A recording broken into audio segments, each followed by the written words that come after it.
Good evening and thank you for joining us. I'm Riley McManus.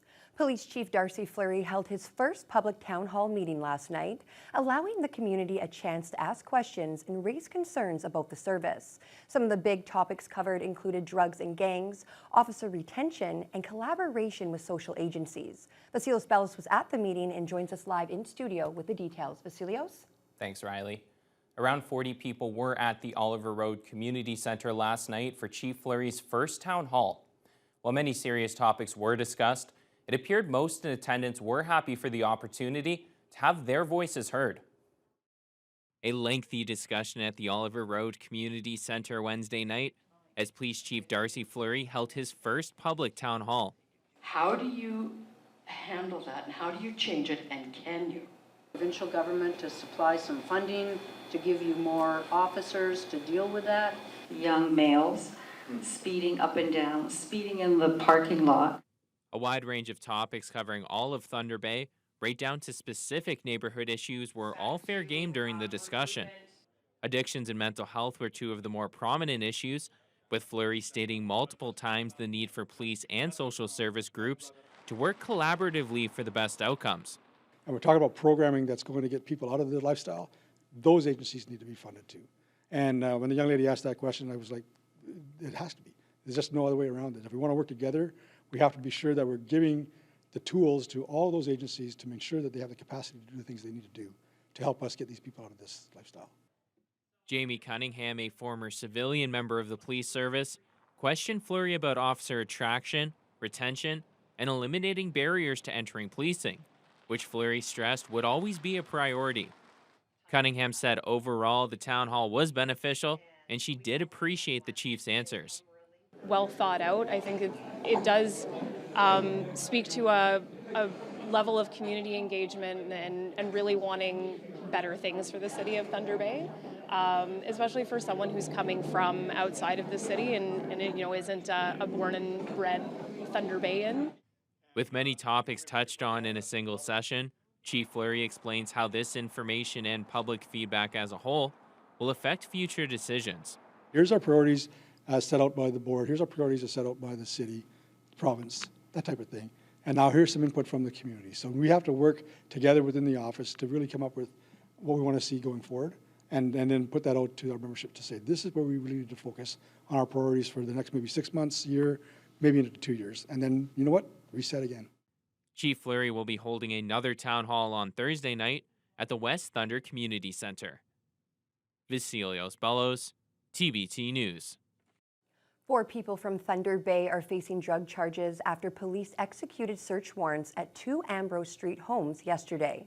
The raids happened just before 1 p.m. on the 200 block of Ambrose. Officers found crack cocaine, fentanyl, and cash, though police could not disclose the quantity or the street value of the drugs. There was a number of officers on scene yesterday afternoon after the warrants were executed, as the investigation continued. 2 men and 2 women ranging in age from 33 to 56 are facing drug trafficking charges and appeared in bail court today. They'll remain in custody with future court dates.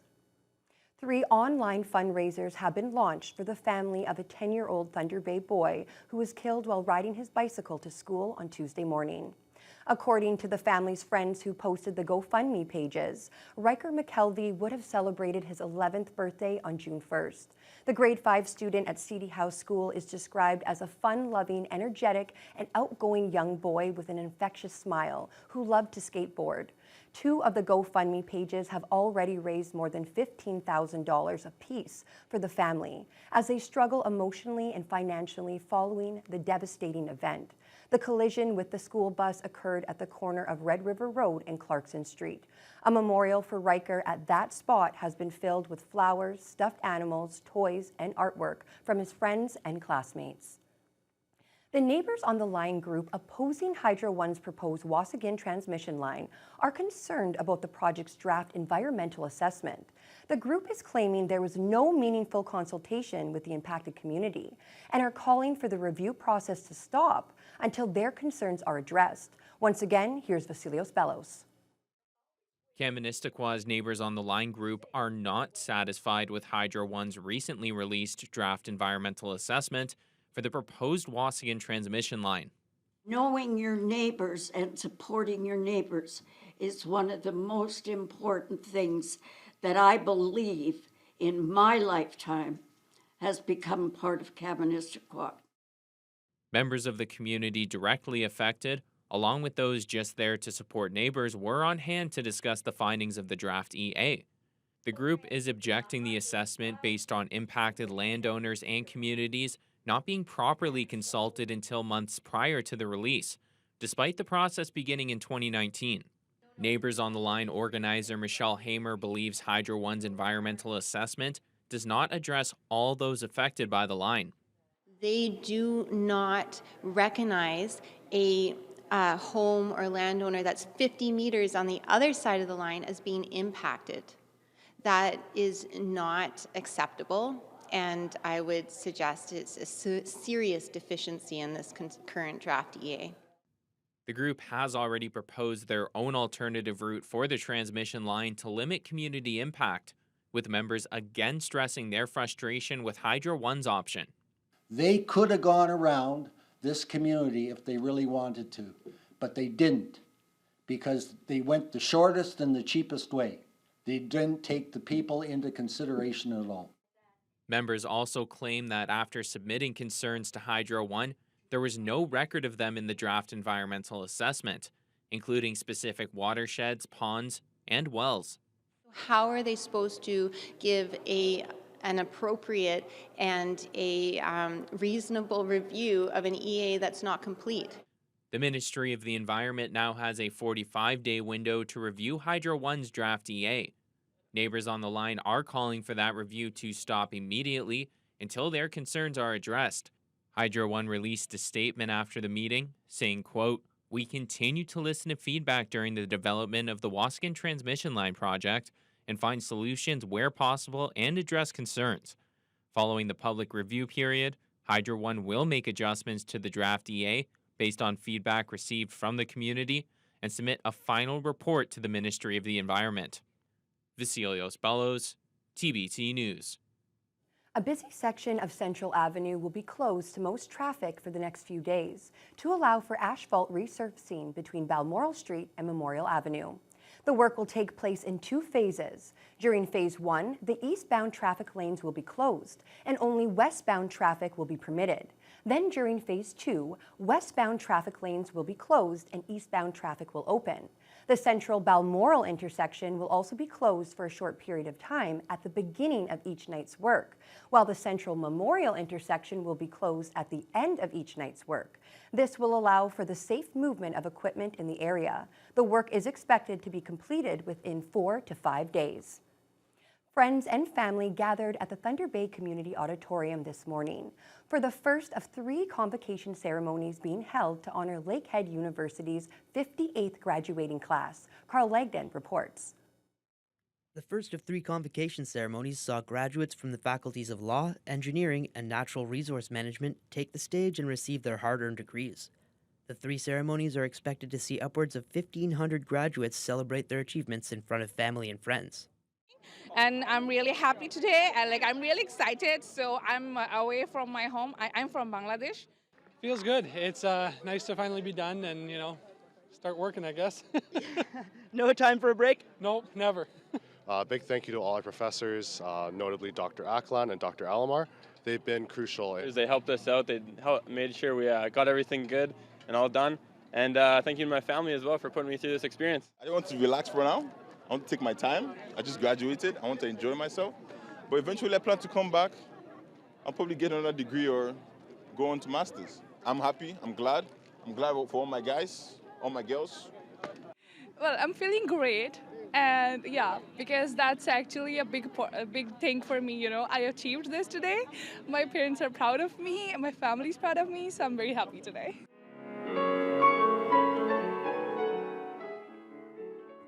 That performance was by local pianist and Lakehead music student Evelyn Davenport.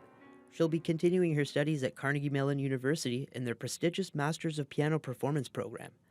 The 3rd and final LU convocation ceremony will be held on Friday morning. Carl Langdon, TBT News.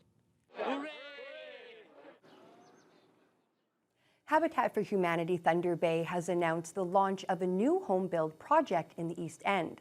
The property on Hargrave Street is expected to bring hope and transformation to a family in need. It's a wonderful a house that our volunteers and sponsors will be working on this year. Habitat CEO Lana Vukelik is hoping to raise over $300,000, which will support the demolition of the existing house on the property and construction of a new one. Habitat for Humanity has already chosen the family who met the criteria to move in there. And they've also selected a new family for an already established Habitat home on Huron Street. Vukelik says it's their mission to provide affordable housing for families in need. That need continues. It's dire, especially with what's going on in real estate market right now with home prices. It's just not letting a lot of families being able to buy housing at all. So we want to fill that gap. We know there's a need, and it strengthens the community and the families. Vukelik expects the current Hargrave Street house to be demolished in the next couple of weeks and for the new build to be complete by the end of the fall. Thunder Bay's annual Rib Fest will be back in late August. Earlier today, organizers from Halfway Motors and Our Kids Count gathered to announce the plans for the popular three-day event. The CLE grounds will once again be the site for the festival, which will feature 2 award-winning professional ribbers, local ribber Daytonas, and close to 10 other food vendors. There will also be a new cornhole tournament and plenty of fun activities for kids, with net proceeds from the event going towards Our Kids Count. Co-chair Daniel Trevisanuto says RibFest is all about family, community, and food. I think the really important thing is it's the gathering of the community and bringing everyone together, especially around food.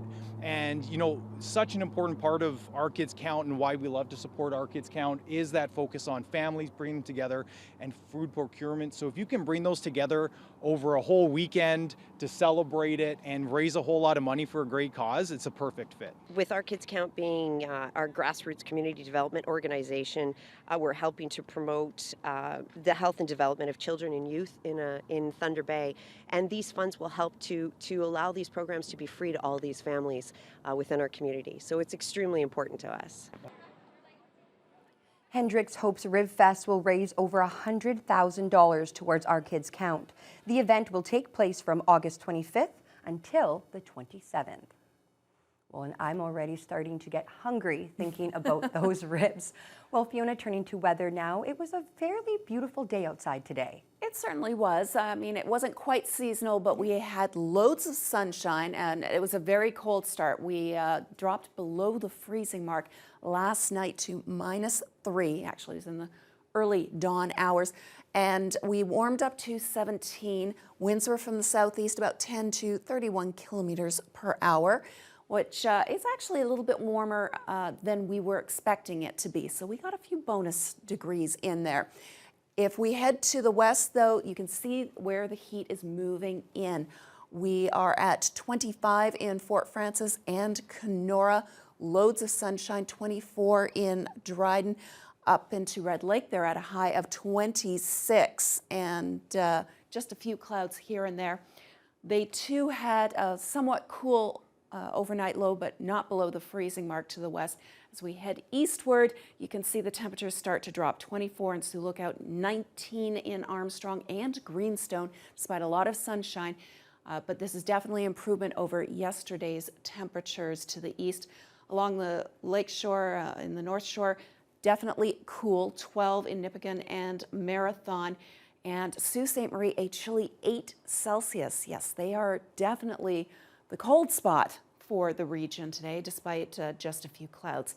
Now, here in the city of Thunder Bay tonight, we are flirting with the freezing mark once again. A low of 0 under partly cloudy skies is projected. Winds fairly light, 7 to 22 kilometers per hour. But as we head into Friday, we've got a whole lot of heat moving into northwestern Ontario, continuing to push its way across.